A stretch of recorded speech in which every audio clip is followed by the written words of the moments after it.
I struggle with this, with whether to show this kind of thing or talk about it. Because on one hand, I don't want to call attention to it and contribute unintentionally to the problem. But on the other hand, I don't want to ignore the abuse of a child and let it go uncriticized. And that brings us to this viral video as reported by The Blaze. Quote, a video of a crowd applauding and encouraging a young girl who is twerking in the street in New York City outraged many on social media who called it abusive and immoral. The video was posted to a Twitter account, but originated from an account on TikTok called Your Fave African FA, whatever that is.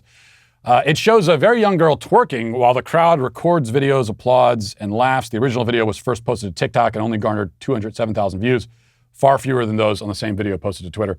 Now, before we go any further, I'll show you the video just so you understand what we're dealing with here, and here it is. We all need this confidence in life.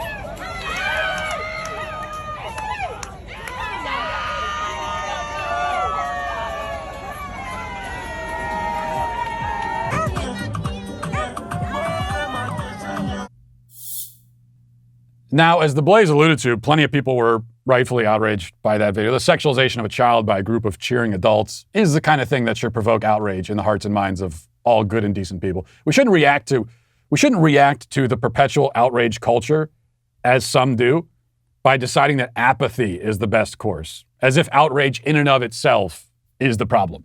And that's been the defense mechanism of many people, including many on the right, who wish to demonstrate their non-leftist bona fides by not objecting to or showing any anger towards our cultural decay. Now, that's the wrong approach, to put it mildly. The problem with outrage, just as with cancel culture, is that it often targets the wrong things, and it's wielded in the wrong ways. I'm not against people being outraged, nor am I against people getting things getting canceled, obviously. I'm against both of those when they're disordered, improper, misapplied, or fraudulent, or some combination of the four.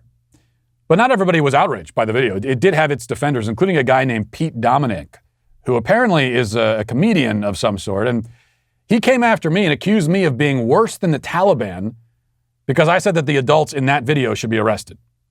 Actually, in fairness, I said that if I ever run for president, my one promise is that I will arrest all adults involved in that sort of thing, and that sort of thing being the sexualization of children. That's not entirely true, though. I would do a few other things as well as president, like build a 300-foot statue of Christopher Columbus in the middle of D.C. just out of spite. And I'd ban U.S. embassies from flying pride flags, or any flag that isn't an American flag. I might do a few other things too, but certainly criminalizing the abuse and exploitation of children in all forms and imprisoning the abusers would be at the top of the list. For this, Dominic accused me of being worse than the Taliban. And then he went on to argue that there isn't anything necessarily wrong with young children twerking on the street corner.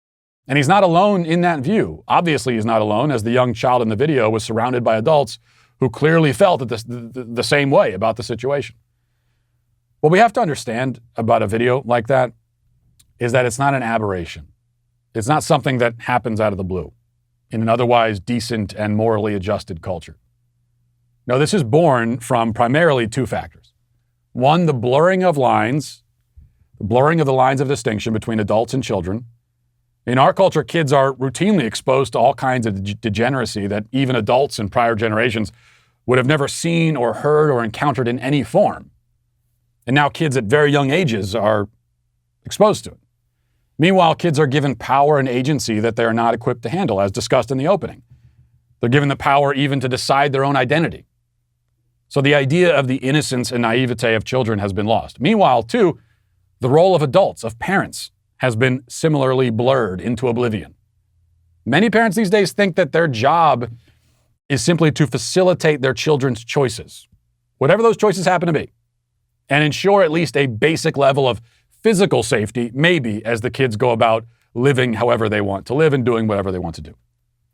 This is the kind of environment that we've created, and it gives rise to many terrible things, that video being just one rotten fruit from that tree. I hope I don't have to go any further to explain the problem with what we just witnessed, or to justify myself in saying that all of the adults involved there are canceled. And quite a lot more would happen to them if I was in a position of authority, which, fortunately for everyone probably, I never will be. Listen, hit that subscribe button right now. Do it right now. I thank you for your compliance. It is somewhat appreciated.